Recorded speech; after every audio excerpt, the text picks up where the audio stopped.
Mirador, tour de chauffe. Les chroniqueurs se déboutonnent sur le vif. Merci à tous, vous êtes très nombreux à nous écouter, à nous regarder un peu partout, à nous écouter à travers donc notre fréquence, la 95.3, mais aussi sur le réseau synchronisé de Dabo Média qui relaie cette émission dans la région de Kankan et celle de Zérékoré. À Mamoun, vous nous écoutez sur Fraternité chez notre confrère Sidi Diallo. Bienvenue à tous. Ibrahima Sori Lenkon Souma, bonjour. Bonjour Arissatou, bonjour à mon Lambani natal, bonjour au littoral, bonjour à Kalom. Bonjour à Gbasikolo, bonjour à Bofa, la porte d'entrée des Blancs en Guinée, c'est très important. Bonjour à Diaguissa. Voilà, si on a vu les Blancs, c'est parce qu'il y a eu Rio Pongo, Rio Nunez, Boké, Bofa, sont les portes d'entrée des Blancs en Guinée. Donc bonjour à la Basse-Côte. Bonjour à notre collaboratrice Hawa Zaidi du service commercial. Hier, un malheur lui est arrivé. Il quittait la radio pour rejoindre en tout cas Lambani. Son motard a eu un accident. Ils ont été percutés par un camion Al-Bayrak de ramassage d'ordures. Et j'apprends que le conducteur de la moto est décédé pendant qu'il était sous les soins. Mais notre collaboratrice Awazaï du service commercial vraiment a eu, je crois, le bras et les pieds cassés. Elle est dans une situation un peu critique. Toutes nos pensées ce matin à Awa Zaidi. Nous compatissons vraiment à sa douleur. Et il faut relancer. Et c'est loin d'être un cas isolé. Il y a le cas de Mbani, mais aussi de nombreux Guinéens. C'est une folie. Oui, bien sûr. Mbani de la rédaction politique de notre radio a eu les mêmes choses. C'est un gamin qui a pris le véhicule de sa marraine, qui n'a même pas 17 ans, qui n'a pas de permis, et qui est venu, en tout cas, accidenté. Mbani, il s'en est fallu de peu qu'il ne perde pratiquement son pied parce que son genou, je ne sais pas comment dire, mais c'était vraiment affreux. Et malheureusement, la famille ne s'est même pas occupée de notre confrère Mbani. Il a fallu quand même les apports des responsables de FIM pour que ces soins soient pris. Aujourd'hui quand même, il va beaucoup mieux. Mais une fois de plus encore, cela relance la question de l'insécurité routière dans notre pays. Prenez les mototaxis, prenez aujourd'hui un peu partout les véhicules. Mais on roule dans l'insécurité totale. Les camions roulent en pleine journée ou en tout cas à tombeau ouvert. Dans ce pays, il n'y a pas de visite technique. Ce que nous appelons des véhicules sont pratiquement des cercueils roulants. Il y a surtout l'imprudence des conducteurs, il ne faut pas l'oublier, notamment les motards. Oui, non, on assiste à tous les problèmes, que ce soit les motards ou les autres. Regardez ceux qui conduisent les taxis ou les magbanas ou même ceux qui conduisent les personnels. Les bonbonnas aujourd'hui, mais c'est la pagaille surtout parce qu'aujourd'hui les camionneurs là ne sont pas exempts de reproches. Non, mais personne, ça veut dire que c'est une situation généralisée. On est dans l'insécurité totale. Malheureusement, rien n'est fait pour au moins pouvoir contrôler tout cela. Vous voyez en pleine circulation parfois des policiers qui créent des accidents, qui voient des motos qui roulent à toute pompe. Un policier peut venir retirer des motos. Allez un peu partout au Carrefour au niveau d'Anta où il y a des accidents. Venez un peu à Matoto, à Sangoya, ici au Carrefour Ambiance. Allez un peu vers côté équipé vers Plaza Daimon où les chauffeurs créent chaque fois des accidents parce qu'ils sont en conflit avec des conducteurs pour retirer 5 francs, 1000 francs, 10 francs, ainsi de suite. Donc, vivement qu'on mette quand même de l'ordre de la circulation. Sinon, aujourd'hui, les accidents tuent plus que toutes les maladies en Guinée. Allez faire les statistiques, on vous le dira. Il suffit de faire un tour dans les services de traumatologie. Non, mais que dire de ce qui se passe à l'intérieur du pays où on mélange souvent des citoyens au bagage, notamment chez mon ami Mohamed Kaba et Faro en Haute-Guinée à Kankan, où on met des personnes sur les bagages, également chez Emmanuel en forêt, où on met des animaux, des bagages et des personnes dans les mêmes véhicules. Il y en a à Kindia aussi. Hein. Non, mais c'est peu. Les plus récents, c'était à Kindia. Oui, mais c'est peu. Parce que des hommes, des bagages, du sable et tout. Oui, mais c'est peu. C'est un peu partout. C'est pour vous dire que, non, il y a un problème. Il ne faut pas qu'Emmanuel fasse la défensive. Il y a un problème de sécurité routière dans notre pays. Il faut que les autorités, en tout cas, prennent des dispositions pour qu'on puisse finir avec ça. Je réitère que les accidents tuent plus que toutes les maladies en Guinée. Il n'y a pas 2 jours, 3 jours. Il faut avoir des statistiques aussi. Mais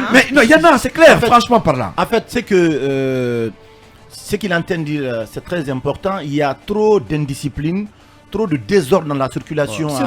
Surtout ça, l'indiscipline, je vous assure, ces camions Al-Barak là, aujourd'hui, qui procèdent au ramassage des ordures, mais roulent n'importe comment dans la circulation et garent n'importe comment. Quand ils viennent pour ramasser les ordures, eh bien, en fait, ils le font dans la plus grande indélicatesse. Au-delà de ça, comme il a si bien rappelé, c'est le comportement indélicat aussi de ces conducteurs de tricycle. Je pense qu'on est en train de prêcher dans le désert parce que nos observations ne sont pas prises en compte par le ministère de la Sécurité et de la Protection civile. Aujourd'hui, vous avez une police routière qui est totalement débordée. C'est vrai que la CMIS vient en appui pour essayer un peu de réguler la circulation, mais il y a trop de désordre. Si le ministre de la Sécurité et de la Protection civile, Bachir, est à l'écoute aujourd'hui de cette émission, vraiment c'est de prendre des dispositions contre le comportement indélicat de certains conducteurs dans la circulation routière. Vous avez d'abord une route qui est complètement muette, qui est rempli d'encombrants aujourd'hui physiques, mais vous avez également des véhicules qui ne respectent pas le code de la route. Il n'y a pas de contrôle technique, il n'y a absolument rien. Et ce qui va arriver, c'est justement parce qu'on est à quelques heures peut-être ou à quelques jours de la fête de Ramadan. Je pense qu'il faut prendre des dispositions, il faut craindre, parce que vous avez des Guinéens qui pensent que le jour de la fête on est permis de tout faire. Donc si des dispositions idoines ne sont pas prises, je vous assure qu'on va arrêter beaucoup de cas d'accidents. Donc la problématique aujourd'hui des accidents dans la circulation routière, je pense les responsabilités sont partagées. C'est vrai que l'État doit intervenir. Si les sensibilisations ne suffisent pas, je pense qu'il faut désormais aller vers la répression, mais aussi les citoyens doivent observer les principes liés au code de bonne conduite dans la circulation. Donc il y a trop de pagaille, les gens sont victimes. Chaque jour aujourd'hui, il y a un Guinéen qui est percuté, fauché par un véhicule. En fait, il y a des accidents qu'on peut éviter, mais malheureusement on ne peut pas parce que tout simplement il y a trop de désordre, trop d'indélicatesse dans la circulation. Pour terminer encore une fois, on doit revoir le comportement notamment de ces conducteurs de tricycle dans la circulation parce qu'ils font trop de victimes aujourd'hui à Conakry. Il y a 2 semaines, un camion d'Albarek également a tué 2 personnes à Anta. C'est notre confrère Kanya de Ganga. Effectivement, la rédaction de FIM FM avait couvert. Effectivement, donc c'est pour vous dire aujourd'hui que, comme Basseko a dit, ces camions Albarek sont devenus des souverains. Un véritable problème. Ils viennent s'arrêter quand ils veulent, où ils veulent et comme ils veulent. Ouais. Et il en a de même pour les bus Al-Barak qui viennent aussi stationner n'importe comment, n'importe où. Et malheureusement, ce sont des chauffeurs qui conduisent ces engins. Il faut se poser des questions sur le recrutement. Il y a des gros porteurs si on aussi. N'importe qui pour conduire des camions, il y a des gros porteurs qui tombent en panne. Quand la remarque est persistante sur une société, on se demande est-ce que c'est pas une politique. Non, mais c'est l'État qui est défaillant, qui n'assume pas ça. En fait, c'est l'État qui est défaillant. Parce qu'on ne peut pas continuer à prêcher dans le désert, on ne peut pas continuer à faire des observations pour vous dire que ces camions Al-Barak là, en fait, les chauffeurs adoptent des comportements indélicats dans la circulation, des personnes ont été tuées et que l'État ne prenne pas ses responsabilités pour amener les gens là à respecter le code de bonne conduite quand même dans la circulation. Et rapidement, par rapport au sujet, il y a aussi des gros porteurs qui stationnent un peu partout à Conakry, qui en tout cas créent des accidents très mortels. Vous pouvez voir un gros porteur pendant 2 semaines, 3 semaines, est immobilisé. C'est-à-dire qu'il faut attendre qu'il y ait un accident mortel, que les autorités se bougent pour pouvoir en tout cas les déplacer. Et malheureusement, nous sommes la seule capitale où il n'y a pas de grue mobile pour les gros porteurs. La Guinée est souveraine. Il y a des gens qui ramassent des milliards par jour. Mais notre sécurité est incapable de se faire acheter une grue pour les gros porteurs qui tombent en panne. Quand c'est là, il faut que ça reste pour tuer des gens avant on les enlève. Bonjour Emmanuel. Bonjour Arissatou, bonjour à tous. Et comme le disait Bassekou, les responsabilités sont partagées, mais il faut aussi questionner la responsabilité individuelle, c'est très important. Au-delà de la responsabilité individuelle, je pense que si on a créé la police, on a voté des lois, c'est parce qu'on sait que des usagers vont se comporter mal dans la circulation. Ça, c'est une évidence. Si on savait que les citoyens seraient restés cool, on n'aurait pas besoin de créer la police, on n'aurait pas eu à créer le code de la route. Mais si on a créé cela et qu'on a mis en place une police, c'est pour qu'elle fasse son travail. Vous regardez aujourd'hui dans la circulation, j'en ai parlé ici il y a plusieurs mois. Aujourd'hui, il y a une discipline qui est en train de revenir dans la circulation, en tout cas du point de vue des embouteillages. Sur les grandes artères, les gens roulent sur 2 voies. 2 lignes. Mais vous avez toujours des souverains, comme l'a dit Lincoln, qui roulent sur la 3e ligne. Et ce sont les bus Al-Bayrak, les camions de ramassage Al-Bayrak. Les tricycles. Non, les tricycles, on peut comprendre. C'est petit. Non. Mais ce que je... Non, c'est petit. C'est petit. C'est comme des motos, c'est petit. Le volume, il est relativement acceptable. Mais ils gênent dans la circulation, Emmanuel. Mais il y a une chose. Il y a une chose. Je ne peux pas comprendre que dans une capitale où on n'a pas des routes de plus de 2 voies, parce que nos routes ne sont pas plus de 2 voies, on n'en a pas. La seule voie qui a plus de 2 voies, et là aussi, c'est avec, comment on appelle, espace de stationnement, c'est Moussoudoukou, l'entrée de Kaloum. Juste l'espace entre le pont 8 novembre et puis l'hôtel Riviera. C'est la seule voie, la seule route où on a à peu près 3 voies. Toutes les autres routes, l'autoroute, la rue Fidel Castro, c'est 2 voies. Mais vous voyez des camions, après les 2 voies, des véhicules qui sont sur 2 voies, des camions d'Al-Bayrak et des bus qui roulent sur la 3e voie. Mais au nom de quoi? Il se croit tout au nom de quoi? Un bus, c'est un poids lourd. Un camion, c'est un poids lourd. Pourquoi il va rouler en 3e ligne? Bon sang. Et c'est au vu et au su des policiers. Absolument. Ils sont là, ils leur accordent le carton vert. Et vous voulez que nous on fasse quoi? Les policiers qui sont censés réguler, ils sont complices. Qu'on fasse quoi? On n'a rien à faire en fait. Et c'est des camions. Si vous voulez, même demain matin, allez le coin que je connais le plus dans ce cadre, dans cette pagaille, le carrefour qu'on appelle Carrefour Kendeka à Matoto. Oh. Une petite voie où le camion Al-Bayrak, quand il vient, vous savez, il y a une petite entrée entre les 2 voies qui remonte vers Kendeka. Il s'arrête, la benne est vers la montée, l'autre, la tête descend sur l'autoroute. Il bloque une voie. Et il a un monstre jusqu'à ce qu'il termine. Ouais. Et c'est là, personne ne dit rien. Les policiers sont là, ils régulent la circulation, ils voient cela. Mais si les gens se croient tout permis, ce n'est pas aux citoyens de régler. On a une police qui a failli, qui ne fait pas son travail. Il faut prendre des sanctions. Il y a aussi les pick-up sécuritaires. Ou les reprendre à les bien pick-up, faire le travail. gendarmerie, police, même ambulance, vide. c'est normal. Ça, non, parfois, ces pick-up sont vides. Non, parfois, une seule personne à l'intérieur, ils ne sont pas en mission, mais ils créent du désordre dans la circulation. À partir du moment où c'est intolérable là quand on n'est pas en mission. C'est intolérable. À partir du moment où on est estampillé, ça relève maintenant du domaine de la citoyenneté. Mais à partir du moment où il est estampillé, il est immatriculé police ou gendarmerie, la loi lui donne l'autorisation. Mais ce que je ne peux pas comprendre, non, ce que je ne peux pas comprendre, attention, les véhicules de police, les véhicules de gendarmerie, les sapeurs-pompiers, les véhicules, comment on appelle, quand ils sont en mission, acceptés de rouler sur la 3e voie. Non. Mais de toute façon, ils ne représentent rien par rapport à un bus ou à un camion de ramassage d'ordures. Ça, ce n'est pas. Mais l'exemple vient d'en haut quand même, Emmanuel. Non, mais attendez.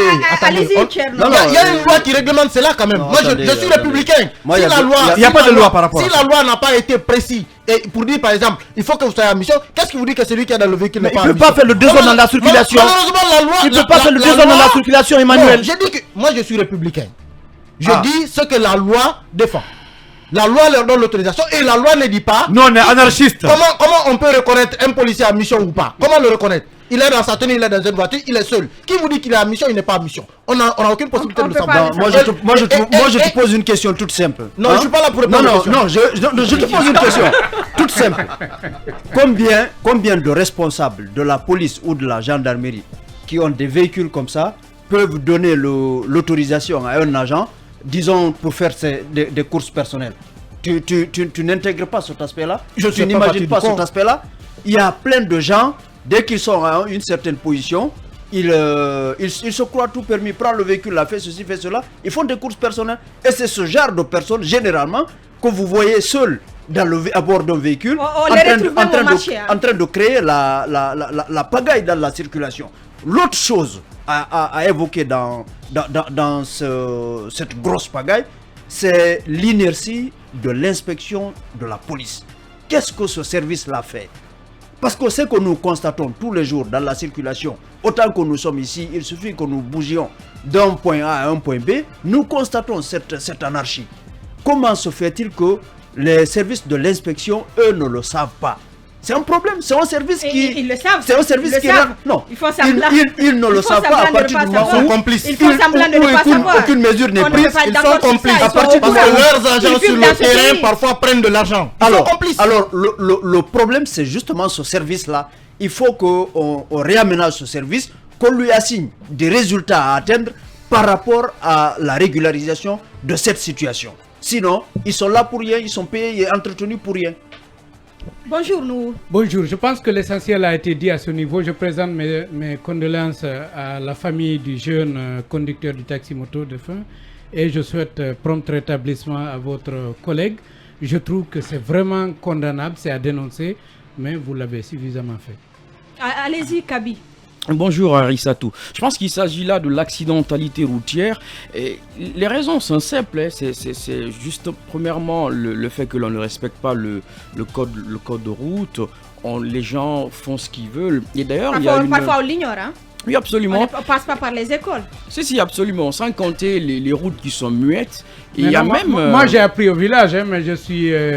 Je veux dire, très poli dans la on va te ramener à l'école. Le bon sens, c'est le meilleur code de la route. C'est très important.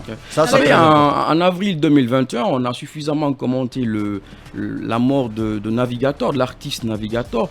Et il y a une étude du CERF, le centre de recherche, qui est donc un centre de recherche qui a travaillé sur l'accidentalité routière. Vous imaginez que seuls 17% de Guinéens se sentent en sécurité sur la route. Donc nos routes sont insécures, au point que près de 41% de gens, quand ils sont dans la circulation, ils ont peur. Et ça veut donc dire que l'accidentalité routière aujourd'hui est une cause de mortalité. Et d'ailleurs, elle est placée avant les maladies cardiovasculaires. Ce qui veut donc dire qu'il faut y veiller. Beaucoup de Guinéens meurent de cette cause-là. Et le problème, c'est que c'est banalisé. Quand on voit parfois des gens qui meurent, vous voyez des téléspectateurs, parce que il faut peut-être dire ainsi, des gens qui sortent leur téléphone, qui font des trucs, qui font des vidéos. Et tu vois, les gens, à un moment, vous vous demandez, mais est-ce qu'on a du cœur? On ne considère plus ces vies qui perdent.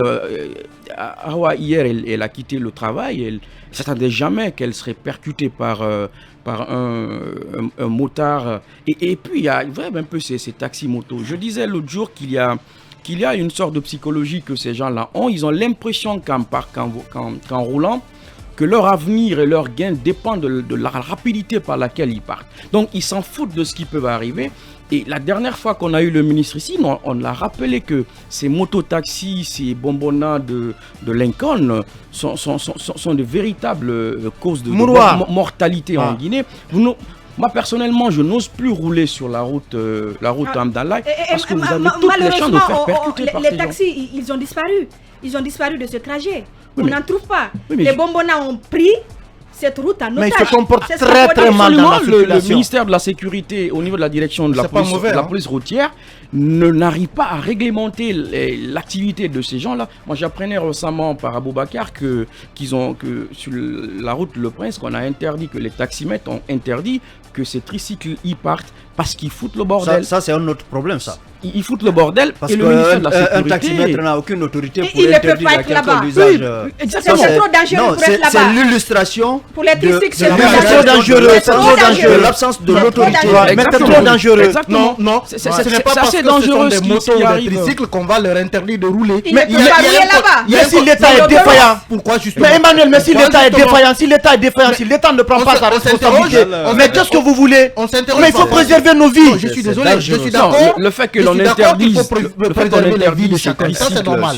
Mais on ne peut pas interdire à un engin de rouler sur une route. À partir du moment où on l'a immatriculé, il paye une vignette, il paye des taxes chaque année. Pourquoi vous lui interdire? Il est assuré. Non, c'est un particulier qui pourquoi on lui interdirait de rouler? Je pense d'ailleurs que ce qui met les motards dans la psychose, ce sont les arnaques, les tracasseries dont ils sont victimes. Parce que les policiers se jettent sur eux. C'est important. Et finalement, quand ils arrivent à un carrefour, il se dit que si je ne passe pas avec vitesse, il va se jeter sur moi. Mais Emmanuel... il faut peut-être qu'on moralise d'abord, qu'on moralise la manière d'interpeller. On a une police envahissante dans la manière d'interpeller. Et qu'on impose des vitesses auxquelles les gens doivent rouler. Et que les policiers sachent comment interpeller quelqu'un. Et comme ça, quand un motard sait que vous allez l'interpeller de manière civilisée, il va rouler à 30 km/h. Mais si c'est que vous allez vous jeter sur lui, il viendra à 100 km/h. Les agents... on ne peut pas imputer toute ta responsabilité, notamment à la police routière. Vous avez des chauffeurs indélicats, des conducteurs de taxi-moto, mais vous avez des jeunes qui se saoulent